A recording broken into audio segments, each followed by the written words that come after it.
Pendant la crise aiguë de la Covid-19, on a beaucoup mis le focus sur l'hôpital, les hôpitaux, sachant que sur le territoire ou le bassin de santé d'un hôpital se trouvent bien d'autres acteurs de santé avec des statuts très différents, les cliniques privées par exemple, la médecine de ville.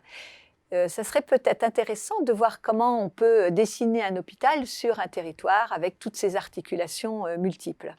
Alors, c'est la question que je vais poser à un spécialiste de management hospitalier, le professeur Thierry Nobre, professeur agrégé des universités en sciences de gestion à l'université de Strasbourg, qui a été titulaire de la chaire management hospitalier de l'EHESP et qui, au cœur du confinement, a recueilli des témoignages d'acteurs d'établissements de santé et ces témoignages sont réunis dans un ouvrage qui est paru chez EMS, L'hôpital pendant la Covid-19, innovation, transformation et résilience.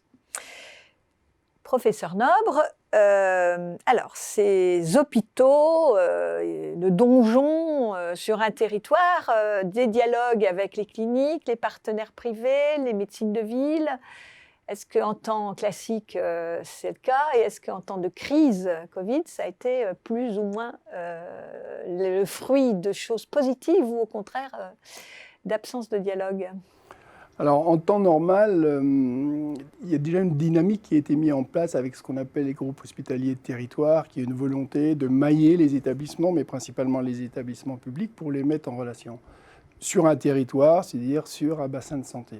Alors, ce qu'on a pu observer pendant la Covid, et vous l'avez bien vu, et moi j'étais principalement dans le Grand Est, où là on a été confronté à une crise où il a fallu harmoniser et optimiser les ressources. Donc on a vu différentes cas de figure.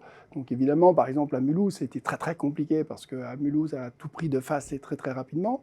Mais ceux qui ont eu un petit peu plus de temps de décalage, et par exemple dans l'ouvrage, il y a un exemple d'une cellule de crise qui a été organisée par les hôpitaux civils de Lyon, que je trouve très intéressante, puisque le parti pris d'entrée de jeu a été d'optimiser les ressources sur un territoire, quels que soient les établissements, globalement publics-privés, et d'avoir une visibilité pour pouvoir prendre en charge l'ensemble des patients, quels que soient les types d'établissements, et de disposer des ressources. Pour cette crise, c'était de la réanimation, mais on peut supposer que pour d'autres crises, ça pourrait être d'autres ressources, de réanimation pour pouvoir affecter au mieux, quels que soient en gros les établissements, et définir une hiérarchisation des structures et des ressources disponibles en fonction de ce qu'il était possible de faire et non pas en fonction de leur statut. Les retours qu'on entend, ça n'a pas été le cas dans toutes les régions et pas facilement. Et quelquefois, des lits dans le privé sont restés vides alors peut-être qu'on affrêtait à l'autre bout de la France des TGV à grands frais d'équipement. Il y a eu effectivement un élan de solidarité extraordinaire puisqu'en fait les patients ont été pris.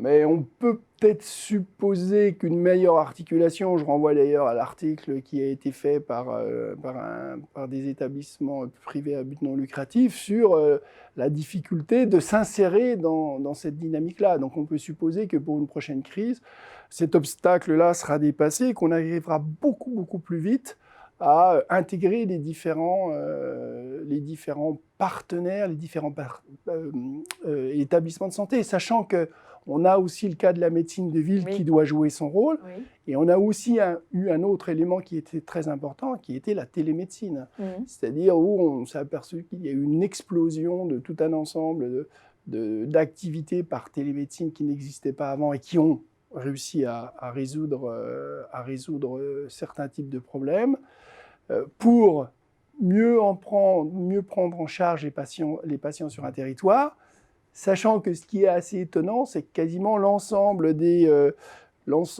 acteurs qui ont participé, sortis vraiment du rush énorme qui a lieu pendant en gros de mi-mars à fin avril, finalement se sont dit mais et le patient dans tout ça, et que finalement le patient n'a pas été très intégré. Et finalement, c'est une des questions que se posent les établissements. Pour faire face à une prochaine crise, comment on pourrait intégrer... Concrètement, il n'y avait pas de représentants des patients, d'associations de patients dans les cellules de crise? Dans les cellules de crise, non.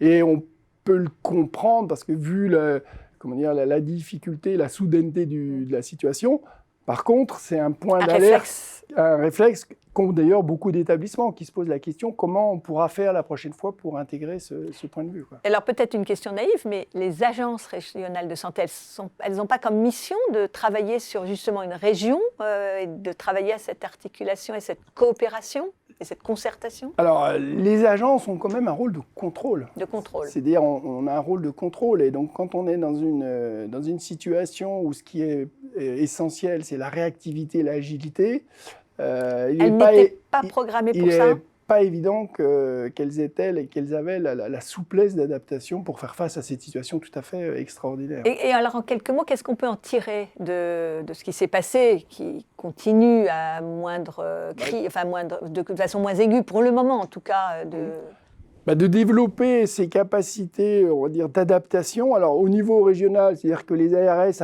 arrivent à développer des systèmes beaucoup plus souples, par exemple d'autorisation temporaire ou d'utilisation d'outils comme, alors ça va être un peu technique, le Civic et le ROR et ainsi de suite, pour donner à l'accès, pour qu'on ait une visibilité beaucoup plus rapide des ressources. Et puis après, au niveau national, on l'a bien vu, tout ne peut pas être géré de Paris. Alors, il y a des exemples. Alors, évidemment, on nous cite souvent le cas de l'Allemagne avec les Länder, où là, une régionalisation beaucoup plus importante permet d'être beaucoup plus réactif plutôt qu'attendre que tout redescendre de Paris, quoi. Donc on peut espérer que cette horrible crise qui n'est pas terminée permette d'aller vers des choses plus pragmatiques, peut-être plus efficientes dans ce grand chantier qu'est l'hôpital, ce grand secteur d'activité qu'est l'hôpital et la santé.